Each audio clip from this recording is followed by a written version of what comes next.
Good morning. Exide life insurance సమర్పిస్తున్న business breakfast షోకి స్వాగతం. ఏషియన్ మార్కెట్స్ లో ఒక పాజిటివ్ ట్రేడింగ్ ట్రెండ్ మనకి ఉదయం కనిపిస్తుంది. జపనీస్ ఇండెక్స్ నికై కావచ్చు, ఇతర ప్రధాన ఏషియన్ ఇండిసెస్ లో పాజిటివ్ ట్రేడింగ్ చూస్తున్నాం. ఎస్ఎక్స్ నిఫ్టీ కూడా స్లైట్లీ పాజిటివ్ గా ట్రేడ్ అవుతుంది. But let us wait and see. ఎందుకంటే గత 5 రోజులుగా ఇండియన్ మార్కెట్స్ నష్టాల్లో ట్రేడ్ అయ్యాయి, నష్టాలతో ముగిశాయి. లాస్ట్ నైట్ యుఎస్ లో పాజిటివ్ క్యూస్ చూసాం. Wall street Janet Ellen speeches కు ప్రకటనలకు అనుగుణంగా పాజిటివ్ గా స్పందించాయి. డౌ జోన్స్ ఇక 25 పాయింట్స్ దూరంలో మాత్రమే ఉంది 20,000 రికార్డు స్థాయిని అధిగమించేందుకు. FTSE 100 European index 2 months high దగ్గర ఉంది. జపనీస్ ఇండెక్స్ నికై 1 year హై దగ్గర ఉంది. అలాగే యుఎస్ ఇండిసెస్ అన్ని కూడా రికార్డ్ హైస్ దగ్గర ఉన్నాయి. Dollar index 14 year high versus euro 103.6 దగ్గర డాలర్ ఇండెక్స్ చాలా స్ట్రాంగ్ గా ఉంది. అండ్ యూఎస్ డాలర్ టు ఎన్ కూడా 10 months హై దగ్గర 10.5 months హై దగ్గర ఉంది. గోల్డ్ మాత్రం 10 months లో స్థాయికి పడిపోయింది. ఎందుకంటే డాలర్ స్ట్రెంథన్ అవుతున్న కొద్దీ గోల్డ్ బలహీనపడుతూ ఉంటుంది. ఈ రెండు రివర్స్ డైరెక్షన్ లో కదలాటం మనందరికీ తెలిసిన అంశమే. సో వరల్డ్ వైడ్ మార్కెట్స్ లో ఈక్విటీ మార్కెట్స్ చూస్తే మనం pro developed markets, anti emerging markets, అంటే sell emerging markets, buy developed markets అన్న సిద్ధాంతం ఆధారంగా ఫారిన్ పోర్ట్ఫోలియో ఇన్వెస్టర్స్ మూవ్ అవుతూ ఉన్నారు. సో ఇవన్నీ కాకుండా ఒక హాలిడే మూడ్లో ఉన్నాం మనం, ఒక హాలిడే మార్కెట్లో ఉన్నాం.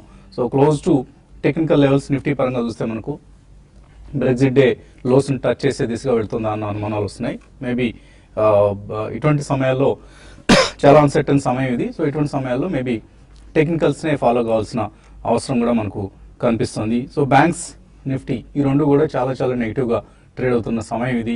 లాస్ట్ 1 month గా maybe thanks to demonetization. So Asia మార్కెట్లు అన్ని నిన్న గ్రీన్లో ఉన్నప్పుడు కూడా మనం నెగిటివ్గా, మనం రెడ్లో క్లోజ్ అయ్యాం నిన్న. సో ప్రధాన కారణం డొమెస్టిక్ ఫ్యాక్టర్స్.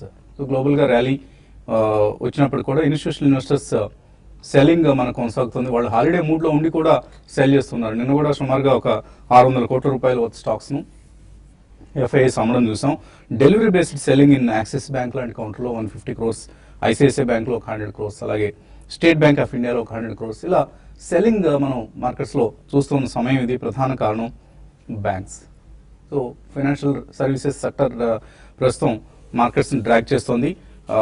మొన్నటిదాకా అందరం చాలా బులిష్గా ఉన్నాం. ఫైనాన్షియల్ సెక్టర్ సంబంధించిన స్టాక్స్ కొనుక్కోండి, అవే మనల్ని సేవ్ చేస్తాయి ఇప్పుడున్న పరిస్థితుల్లో అంటూ చెప్పే ప్రయత్నం చేసాం. బట్ ఇప్పుడు పరిస్థితి ఒకసారిగా తారుమారు అయిపోయింది. ఇన్వెస్టిగేషన్స్, ప్రాబ్లమ్స్, అలాగే అసెట్స్ లయబిలిటీస్ మిస్ మ్యాచ్ పరిస్థితిని చక్కదిద్దుకోవాల్సిన పరిస్థితి. మరోవైపు మార్జిన్స్ నిలబెట్టుకోవాలి, మార్జిన్స్ ఇంప్రూవ్ చేసుకోవాలి, కనీసం నిలబెట్టుకుంటే చాలు అనే ఒక దీనస్థితిలోకి బ్యాంక్స్, ఫైనాన్షియల్ సర్వీసెస్ సంబంధించిన స్టాక్స్ వెళ్ళటం చూస్తున్నాం. సో ఒకసారిగా డిమానిటైజేషన్ అనేది ఈ రంగాన్ని బాగా దెబ్బతీసింది. వీటన్నిటికి తోడు ఇక బ్యాంక్ సిబ్బంది హస్తలాఘవం. సో మొన్నటిదాకా ICICI bank, HDFC bank, axis bank ఇలా కొన్ని పేర్లు మనకు వినిపించాయి. ఇప్పుడు తాజాగా కొన్ని నేషనల్ ఛానల్స్ స్టింగ్ ఆపరేషన్స్ చేసి మరికొన్ని banks like south Indian bank, state bank of India, ICICI bank, HDFC bank ఇటువంటి బ్యాంక్స్ మీద స్టింగ్ ఆపరేషన్ చేసి అక్కడ సిబ్బంది ఎలా అయితే కస్టమర్లను గురిడి కొట్టిస్తున్నారో ఇవన్నీ చాలా చాలా ఇన్ఫ్యాక్ట్ లాస్ట్ 1 monthలో బ్యాంకర్స్ నిజంగా తలిపాలు దాగి రొమ్ము కోసేసే రకంగా తయారయ్యారు. కొంతమంది, of course not all the bank staff, కొంతమంది చాలా చక్కగా పనిచేస్తున్నారు. పాపం రోజుకి 10-12 గంటలు పనిచేసి కస్టమర్స్ సర్వీస్ అందించే ప్రయత్నం చేస్తున్నారు. బట్ కొంతమంది మాత్రం ఇంకా ఇంతకు మించిన అదను దొరకదు, ఇంతకు మించిన సమయం దొరకదు అన్న చందంగా ఓవైపు కంట్రీ ఒక బిగ్గెస్ట్ రిఫార్మ్ని టేకప్ చేసిన సమయంలో దీని నుంచి ఎలా మనం బెనిఫిట్ పొందాలి అన్న ప్రయత్నంలో ఉన్నారు. సో వాళ్ళందరూ కూడా బుద్ధి తెచ్చుకొని ఇప్పటికైనా దేశానికి, ఈ పుట్టిన గడ్డకి మేలు చేసే విధంగా ప్రవర్తించాలి. చాలా చాలా వర్స్ట్ యాటిట్యూడ్ మనకు బ్యాంకర్స్లో కనిపిస్తుంది. నేను ఒక బ్రాంచ్కి వెళ్తూ ఉంటాను, పేరు చెప్పడం అవసరం, ఒక బ్యాంక్ బ్రాంచ్కి. అంతకుముందు ఆ మేనేజర్ గారి సిబ్బంది కానీ చాలా చక్కగా ఉండేవాళ్ళు కస్టమర్స్ని రిసీవ్ చేసుకోవడం. కానీ ఈ మధ్య నిర్లక్ష్య వైఖరి. ఎందుకంటే వాళ్ళు కూడా వర్క్ ప్రెషర్ని తట్టుకోలేని పరిస్థితి. ఓకే, వర్క్ ప్రెషర్ని తట్టుకోలేకపోతున్నారు, కస్టమర్ల పట్ల కఠినంగా వ్యవహరిస్తున్నారు, కస్టమర్ల పట్ల కొంత ఒక రకమైన యాటిట్యూడ్ ప్రదర్శిస్తారంటారు కదా, అటువంటిది కనిపిస్తుంది. దాన్ని అర్థం చేసుకోవచ్చు. కానీ అవినీతి చేయడం అనేది మాత్రం ఇట్ ఈస్ సహించరాని నేరం అది. సో ఇటువంటి సమయంలో అందరం కూడా ఈ దేశానికి ఎలా మేలు జరగాలన్న విధంగా ఆలోచించాలి తప్ప దొరికిందే చంద్రబాబు ఇంకెక్కడ దోచేసుకుందాం అన్న పద్ధతిలో కొంతమంది బ్యాంకర్స్ బిహేవ్ చేస్తున్నారు. సో ఇవన్నీ కూడా బ్యాంకింగ్ ఇండస్ట్రీ మీద ప్రభావం చూపిస్తున్నాయి. బ్యాంకింగ్ సెక్టర్ని కిందకి దిగజార్చే విధంగా మనకు కనిపిస్తోంది. ఇదే పరిస్థితి రాబోయే రోజుల్లో బ్యాంక్ రిజల్ట్స్ ఏ విధంగా ఉంటాయో మనం ఊహించుకోవచ్చు. ఎందుకంటే asset liability miss match, too much of savings వస్తున్నాయి బ్యాంక్స్లోకి. ఆల్రెడీ 15 లక్షల కోట్లు వచ్చాయంటున్నారు. సో దాన్ని ఎక్కడ లెండ్ చేయాలి? లెండ్ చేయకుండా బ్యాంకులో పెట్టుకుని కూర్చుంటే బ్యాంక్స్కి ఉపయోగం ఉండదు, ఎకానమీకి ఉపయోగం ఉండదు. సో లెండింగ్ చేయాలి, లెండింగ్ చేయలేని పరిస్థితి. దీన్నే ఆల్కో మిస్ మ్యాచ్ అంటారు. Asset liability miss match. Asset liability committee ఉంటాయి ప్రతి బ్యాంక్కి. సో వాళ్ళు అసెట్స్ లయబిలిటీస్ వస్తుంది కొద్దీ దాన్ని ఎలా అసెట్గా దాన్ని కన్వర్ట్ చేయాలి, ఎలా ఇంట్రెస్ట్ మార్జిన్స్ ఎర్న్ చేయాలి అనే అంశం మీద దృష్టి పెడుతూ ఉంటారు. సో ఆల్కోస్ పని ఇప్పుడు కత్తి మీద సాముగా మారింది. రాబోయే రోజుల్లో ట్రెజరీ ఈల్డ్స్ మొన్నటిదాకా మనం ఏదైతే చూసామో అవి తగ్గబోతున్నాయి. ఎందుకంటే 6.79% బాండ్స్ ఈల్డ్ ఇంతకుముందు 6.1 ఉండేది, ఇప్పుడు 6.48కి వచ్చింది. So it is treasury loss అవుతుంది బ్యాంక్స్కి. సో దీన్ని బ్యాంక్స్ రాబోయే క్వార్టర్స్లో వాళ్ళ రిజల్ట్స్లో రిఫ్లెక్ట్ అవుతుంది. సో ఒకవైపు ఎకానమీ స్లో అవుతుంది, మరోవైపు టూ మచ్ ఆఫ్ సేవింగ్స్ని వాళ్ళు లెండ్ చేయలేని పరిస్థితి. సో బ్యాంక్స్కి ప్రస్తుతానికి మనం చాలా స్కెప్టికల్గా ఉండాలి. ఇంతకుముందు నేనే చాలా ఎక్కువసార్లు చెప్పేవాళ్ళు బ్యాంక్స్ కొనుక్కోండి, మంచి గ్రోత్ ఉంటుందని. బట్ ఒకసారి డిమానిటైజేషన్తో ఈ పరిస్థితి కాస్త రివర్స్ అయింది. సో కేర్ఫుల్గా ఉండాలి. బ్రెగ్జిట్ లోస్ దగ్గరగా వెళ్తుంది నిఫ్టీ 7920కి. ఈ పరిస్థితిని ఎలా ఎదుర్కోవాలో రాజేంద్ర గారు ఎక్స్ప్లెయిన్ చేస్తారు. సో బ్రెగ్జిట్ లోస్ దగ్గర వెళ్తున్నట్లు కనిపిస్తుంది. ఇక్కడ నుంచి ఏదైనా బౌన్స్ బ్యాక్ ఉంటుంది అనుకుంటున్నారా, లేదు 7920 కూడా టెస్ట్ చేసే ఛాన్స్ కనిపిస్తుందా? బేసికలీ ఐ థింక్ మనం lower tops and lower bottoms రెజ్యూమీలో ఉన్నామండి. ఎప్పుడైతే మనకి 8598 నుంచి ఆల్మోస్ట్ మనకి లాస్ట్ మంత్ ఒకసారి బ్రెగ్జిట్ లోస్ టెస్ట్ చేయడం జరిగింది 7916 ఏదైతే. But I think closing was upper than that. So 7927 ఏదైతే బ్రెగ్జిట్ లోస్ ఉందో ఆల్మోస్ట్ మనకి ఎక్స్టెండింగ్ బాటమ్ అవుట్ ఫామ్ అయింది అబౌట్ 10-12 పాయింట్స్ది. సో ఈ నేపథ్యంలో ప్రాబ్లీ మనకి మూవింగ్ యావరేజ్ చూస్తే కనుక 200 day moving average is about 20 day moving average. So దీని ఇండికేషన్ ఏంటంటే జనరలీ షార్ట్ టర్మ్ బేరిష్నెస్ అనేది 20 డే మూవింగ్ యావరేజ్ కింద ఉంటే ఉంటుంది. సో బేసికలీ ఈ స్టేజ్ లో మనం చూస్తే కనుక ఈవెన్ ఇంటర్మీడియట్ అంటే మీడియం టర్మ్ ట్రెండ్ కూడా ప్రాబ్లీ డౌన్ కి వెళ్లే అవకాశం ఎక్కువ కనిపిస్తుంది.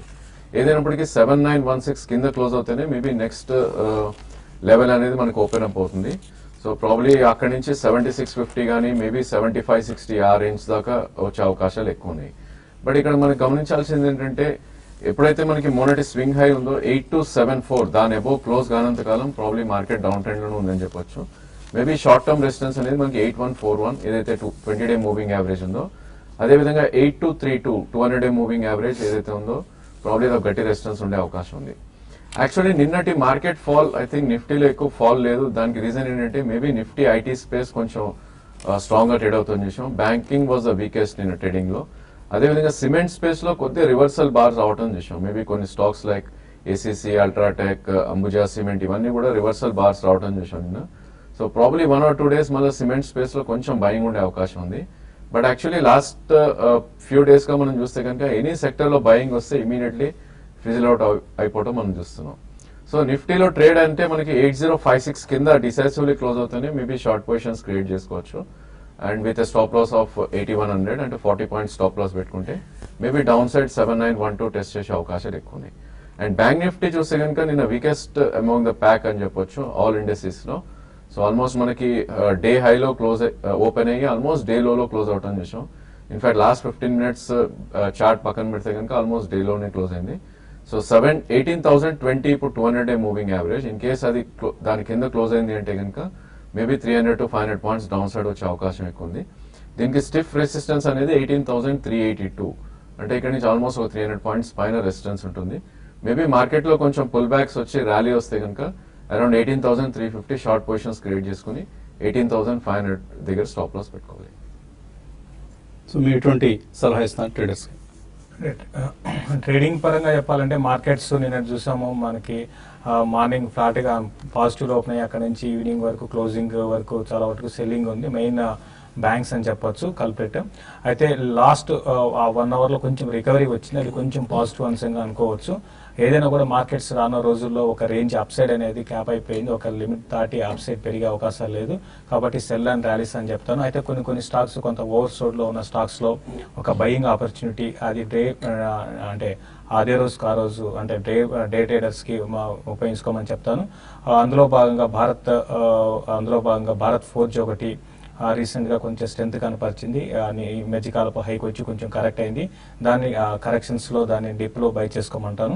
అదేవిధంగా సన్ ఫార్మా ఒకటి, ఇది కూడా చూసుకుంటే ఆల్మోస్ట్ మనకి ప్రతిరోజు కూడా ఒక బ్యాడ్ న్యూస్ తో కరెక్ట్ అవుతూ ఆల్మోస్ట్ ఈ మధ్యకాలపు లోకి వచ్చి 620 ఆ లెవెల్లో దీనికి బాగా సపోర్ట్ ఉంది. అయితే దీని పొజిషనల్ ట్రేడర్స్ క్యారీ చేయొద్దని చెప్తాను. ఎందుకంటే ఒకవేళ ఇక్కడ నుంచి పెరిగినా కూడా పెద్దగా అప్ అండ్ ఉండదు. కాబట్టి డే ట్రేడర్స్ లోయర్ లెవెల్స్ లో బై చేసుకొని మళ్ళీ ఒక 10 రూపీస్ లోపల ప్రాఫిట్ ని బుక్ చేసుకోమంటాను. అదేవిధంగా రెడ్డి ల్యాబ్స్ కూడా ఒకటి చాలా స్ట్రాంగ్ గా ఈ మధ్య కాలంలో అంటే స్ట్రాంగ్ లేదు, ఒక కన్సాలేషన్ లో ఉంది. దాన్ని కూడా షార్ట్ టర్మ్ కోసం అయితే రెడ్డి ల్యాబ్స్ ని బై చేసుకోవచ్చు. ఇంకా సెల్లింగ్ విషయానికి వస్తే బ్యాంకింగ్ స్టాక్స్ కొంత ర్యాలీ వచ్చిన ఇక్కడ నుంచి ప్రతి ర్యాలీలోనూ సెల్ చేయమని చెప్తాను. పెద్దగా హయ్యర్ లెవెల్లో సస్టైన్ కాకపోవచ్చు. ఇదే విధంగా ఏమైనా HDFC bank even Tata Motors ని కూడా హయ్యర్ లెవెల్లో సెల్ చేయమంటాను. తర్వాత హై బీటా స్టాక్స్ లో కూడా హయ్యర్ లెవెల్స్ లో షార్ట్ పొజిషన్స్ ని క్రియేట్ చేయమంటాను. రానున్న రోజుల్లో నిఫ్టీకి 8120 దగ్గర నిఫ్టీకి రెసిస్టెన్స్ ఉంటుంది. ఈ రోజు మాత్రం 8080 బిలో కంటిన్యూగా ట్రేడ్ అయితే కొంత వీక్నెస్ ఉండే అవకాశం ఉంది. చాలా వరకు ఫ్లాట్ గా క్లోజ్ కావచ్చు. తర్వాత బ్యాంక్ నిఫ్టీలో షార్ట్ సెల్ ఆల్రెడీ పొజిషన్స్ ఉన్న వాళ్ళు 18,240 260 లెవెల్ దగ్గర స్టాప్ లాస్ పెట్టుకోమంటాను. 18,140 నేను 100 దగ్గర నేను ఆల్మోస్ట్ లో అక్కడ ఉంది. అది కానీ బ్రేక్ అయిందంటే 19,800 అండ్ 19,650 లెవెల్స్ రానున్న రోజుల్లో టెస్ట్ చేసే అవకాశం ఉంది. ఓకే అండి, ఇక ఇన్వెస్టర్స్ నుంచి కాల్స్ అలాగే మెయిల్స్ తీసుకునే ముందు బిజినెస్ బ్రేక్ఫాస్ట్ షోలో చిన్న విరామం.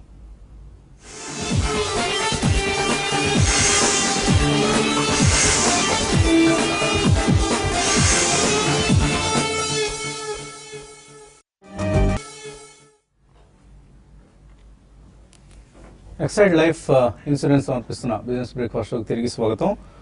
One of the stocks to watch list of course all the banking and financial space ఇవాళ కూడా సెల్లింగ్ ప్రెషర్ ఫేస్ చేసే అవకాశం కనిపిస్తుంది. ఎందుకంటే రకరకాల ఇన్వెస్టిగేషన్స్ మనకు అలాగే నేషనల్ ఛానల్స్లో స్ట్రింగ్ ఆపరేషన్స్ సంబంధించిన దృశ్యాలు పదే ప్రసారం అవుతూ ఉంటాయి. కాబట్టి కొంత బ్యాంక్స్ నెగిటివ్ సెంటిమెంట్ ఫేస్ చేసే అవకాశం ఉంది. One of the stocks to watch is Bharat financial.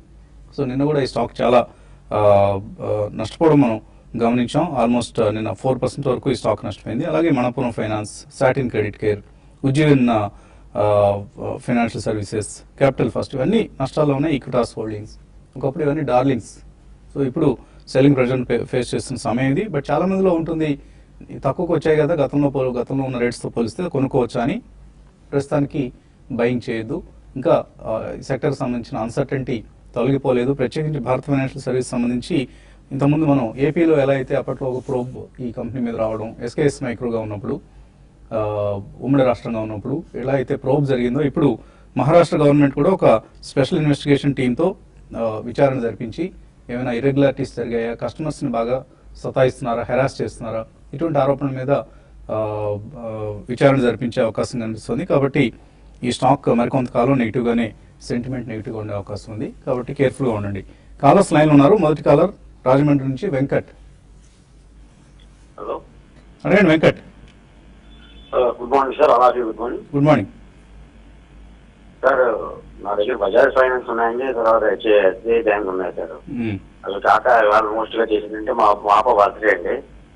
ఒక 50,000 ఫస్ట్ ఇన్వెస్ట్మెంట్ చేద్దాం అనుకుంటున్నాను. అంటే లారస్ ల్యాబ్ కొనమంటారా, ఆర్బిఎల్ బ్యాంక్ కొనమంటారా? అంటే ఏది మోడల్ ఫ్యూచర్ లో 10 years 15 years కదా? సో 10 years 15 years వరకు లారస్ ల్యాబ్స్, ఆర్బిఎల్ ఇలాగే ఇప్పుడున్న విధంగానే పటిష్టంగా ఉంటాయని మనం ఎవరూ హామీ ఇవ్వలేము. కాకపోతే as of now they look to be good companies, good institutions. Both Laurus labs from the pharma space మొన్ననే లిస్ట్ అయిన కంపెనీ ఇది. అలాగే of course Ratnakar bank banking రంగంలో బాగా పనిచేస్తున్న కంపెనీ. కాకపోతే ఇప్పుడున్న టైంలో ఇన్వెస్ట్ చేయొచ్చా లేదా అనేది నా ప్రశ్న. అంటే ఇప్పుడు ఇన్వెస్ట్మెంట్ స్టార్ట్ చేయొచ్చండి. ఆల్రెడీ మార్కెట్స్ బాగా కరెక్ట్ అయినాయి కాబట్టి మీరు స్లోగా మీరు ఇన్వెస్ట్ చేయొచ్చు. అయితే లారస్ ల్యాబ్ మంచి కంపెనీ అండి. అయితే వాల్యుయేషన్స్ పరంగా ఎక్స్పెన్సివ్ ఉంది కాబట్టి కరెక్షన్స్ లో ఆల్రెడీ నిన్న కూడా చూసాం, కొంత కరెక్ట్ కావడం చూసాము. కొన్ని రోజులు వెయిట్ చేయండి, ఒక వారం 10 రోజులు, ఒక 1 month అట్లా వెయిట్ చేస్తే ఆర్ఎస్ ల్యాబ్ లో కరెక్షన్ రావచ్చు. వచ్చినప్పుడు వీళ్ళు అప్పుడు మీరు బై చేసుకొని, వీళ్ళు మంచి స్పేస్ లో ఏఆర్వీస్ తర్వాత స్పెషాలిటీ డ్రగ్స్ లో ఉన్నారు. లాంగ్ టర్మ్ కి డెఫినెట్ గా బాగుంటుంది. ఈవెన్ ఆర్బీఎల్ బ్యాంక్ కూడా బాగానే ఉంటుందని. అయితే కొంచెం ఆగండి, రెండింటిలో కరెక్షన్ డ్యూ ఉంది. తర్వాత బజాజ్ ఫైనాన్స్ మీరు ఆల్రెడీ ఇంతకుముందు ఇన్వెస్ట్ చేసి అన్నారు. ఇప్పట్లో మళ్ళీ మీ రేటు రాకపోవచ్చు అండి, కొంచెం టైం పట్టవచ్చు. అయితే ఉన్న వాటిలో మంచి కంపెనీనే కాబట్టి దీన్ని కూడా లాంగ్ టర్మ్ కోసం హోల్డ్ చేయమని చెప్తాను. తర్వాత పశ్చిమ గోదావరి జిల్లా నుంచి శేఖర్. హలో, నమస్కారం అండి. నమస్తే అండి, అడగండి శేఖర్. అపోలో హాస్పిటల్ లో 1400 లో తీసుకున్నానండి, 300 షేర్స్. అది చూస్తే బాగా పడిపోతుందండి. అది ఎక్స్చేంజ్ తీసుకోమంటారా, లేకపోతే అన్న కిందకు వస్తే ఎక్కడ యావరేజ్ తీసుకోమంటారు? అది 2-3 years వెయిట్ చేస్తాను. హోల్డ్ చేయగలరు అపోలో హాస్పిటల్స్. బేసికలీ దీని రేంజ్ అనేది ఇదే రేంజ్ లో ట్రేడ్ అవుతుందండి. లాస్ట్ కపుల్ ఆఫ్ మంత్స్ గా చూస్తే కనుక 1120 నుంచి ప్రాబ్లీ 1350 రేంజ్ లో ట్రేడ్ అవుతుంది చూస్తున్నాం. మేబీ 1400 అంటే మీరు కపుల్ ఆఫ్ మంత్స్ బ్యాక్ కొని ఉంటారు, మేబీ అక్టోబర్ నవంబర్ లో తీసుకుని ఉంటారు. సో సెకండ్ ప్రైస్ పాయింట్ గా ఐ థింక్ మీరు కొద్దిగా వెయిట్ చేయాలండి. ఎందుకంటే ఈ స్టాక్ 1130 కట్ అయింది అంటే ప్రాబ్లీ 860 నుంచి 900 మధ్యలోకి రావచ్చు. సో 1130 కొద్దిగా కేర్ఫుల్ గా వాచ్ చేయండి ఆ లెవెల్ ని. ప్రాబ్లీ అది కట్ అయినాక అరౌండ్ 1000 నుంచి 900 మధ్యలో 1 or 2 ప్రైస్ పాయింట్స్ లో ఫర్దర్ గా యావరేజ్ చేయొచ్చు. 2 years వ్యూ ఉంటున్నారు కాబట్టి ఆల్ టైమ్ హై దీని ఏదైతే ఉందో 1525 దాకా మళ్ళీ వచ్చే అవకాశం అయితే ఎక్కువ ఉంది. తర్వాత మెయిల్స్ తీసుకున్నాం కొన్ని. సుబ్రహ్మణ్యం, గంపా సుబ్రహ్మణ్యం విజయవాడ నుంచి అడుగుతున్నారు, ఏషియన్ పెయింట్స్ కొనుక్కోవచ్చా ఈ లెవెల్లో, ఇంకా వెయిట్ చేయొచ్చా? ఏషియన్ పెయింట్స్ విషయానికి వస్తే మనం చూసాం 920 లెవెల్ దగ్గర కొంచెం స్ట్రాంగ్ అనిపించినా కూడా అది కట్ అయ్యి మళ్ళీ ఇప్పుడు 860 లెవెల్స్ కూడా రావడం చూసామండి. కాబట్టి ఇది అయితే 2 దెబ్బలు ఉన్నాయి దీనికి. అటు క్రూడ్ ఆయిల్ పెరగడము, డిమానిటైజేషన్, 2 దెబ్బల వల్ల ఏంటంటే స్టాక్ కోలుకోలేకపోతుంది. అయితే మంచి రిజల్ట్ అనౌన్స్ చేస్తున్నారు ఇక ఇది కానీ బెర్జర్ పెయింట్స్ కానీ. ఇన్వెస్ట్మెంట్ మంచి స్టాక్ అని డెఫినెట్ గా మీరు కొనుక్కోండి. స్లోగా స్టార్ట్ చేయండి, కొనుక్కోవడం స్టార్ట్ చేయండి. 820, 840 ఆ లెవెల్స్ కూడా టెస్ట్ చేయొచ్చు. కాబట్టి మీరు కొనుక్కోవడం స్టార్ట్ చేయమని చెప్తాను. సురేష్ నెల్లూరు నుంచి, ఆయన రకరకాలుగా ట్రేడింగ్ చేస్తూ వస్తున్నారు. లాస్ట్ అక్టోబర్ 2015 నుంచి డిసెంబర్ 2016 వరకు. సో అంటే ఇప్పుడు దాకా సో కొంత ట్రేడింగ్ టర్న్ ఓవర్, ఒక 5 లక్షల రూపాయల ట్రేడింగ్ టర్న్ ఓవర్, ప్రాఫిట్ 3000 రూపాయలు వచ్చింది. దీని మీద ఐటీ రిటర్న్స్ ఫైల్ చేయాలా? ఐటీ రిటర్న్స్లో మీరు ఈ అంశాన్ని చూపిస్తే మంచిదండి. ఎటువంటి ఇబ్బందులు ఉండవు మీకు. మీకు వచ్చిన ప్రాఫిట్ కూడా నామినల్ ప్రాఫిట్ 3000 రూపాయలు అనేది it's not a big income. So దాని బిజినెస్ ఇన్కమ్గా మీరు ట్రీట్ చేసినా కూడా ఏమీ మీకు ఇబ్బంది లేదు. కాబట్టి డెఫినెట్గా రిటర్న్స్లో మీరు దీన్ని చూపించండి. అండ్ ఓవరాల్గా మీరు 1.2 lakhs per annum అంటున్నారు. ఏమి ట్యాక్స్ బర్డెన్ ఏమి మీ మీద ఉండదు. Maybe you can just simply file A return and stay peaceful, spend a peaceful life. Ramadevi అడుగుతున్నారు, స్టైల్ యామ్ ఇది కొన్నారట, 500 షేర్స్ కొన్నారట, ఏ రేట్లో అనేది రాయలేదు. అలాగే స్టార్ ఫెరో సిమెంట్ కొందాం అనుకుంటున్నారు. Style and probably it's Bombay trade అయ్యే స్టాక్ అండి. ఈ స్టాక్ లాస్ట్ 3 months లోనే చూస్తే కనుక ఇది ఆల్మోస్ట్ 229 నుంచి ప్రాబ్లీ 649 దాకా పెరగటం చూసాం. అండ్ అదే విధంగా కరెక్షన్ కూడా వస్తుంది. సో కరెంట్లీ అరౌండ్ 420 రూపీస్ ఉంది. ప్రాబ్లీ ఇలాంటి stocks you should be very careful అండి. ఒకవేళ కొంటే కనుక with stop loss you should hold. So ఈ స్టేజ్ లో 370 కింద మీరు స్టాప్ లాస్ పెట్టి హోల్డ్ చేయండి. అదేవిధంగా ఇలాంటి స్టాక్స్ లో ప్రాఫిట్ బుక్ చేయడం కూడా చాలా ఇంపార్టెంట్. మేబీ మార్కెట్ మళ్ళీ పుల్ బ్యాక్ వచ్చి 580 నుంచి 630 మధ్యలోకి వస్తే కనుక ఒకసారి ఎగ్జిట్ అయ్యే ప్రయత్నం చేయండి.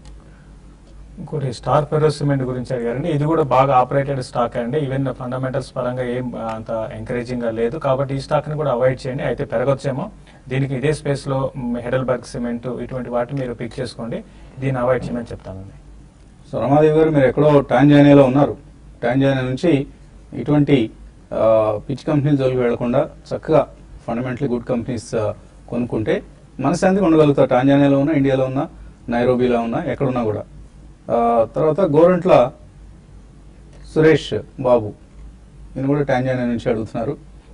ఆదిత్య బిర్లా కొన్నారట 205 రూపాయలు. Berger paints 201, capital first 640. Investment కోసం తీస్తున్నారు, ఏం చేయాలి? మీరు కొన్న 3 స్టాక్స్ కూడా మంచి స్టాక్స్ అండి. ప్రాబ్లీ ప్రైసింగ్ కొంచెం ఎక్కువలో కొన్నారు. మేబీ ఆల్ స్టాక్స్ కూడా అబౌట్ 10 నుంచి 30% దాకా డౌన్ ఉన్నాయి ఈ స్టేజ్ లో.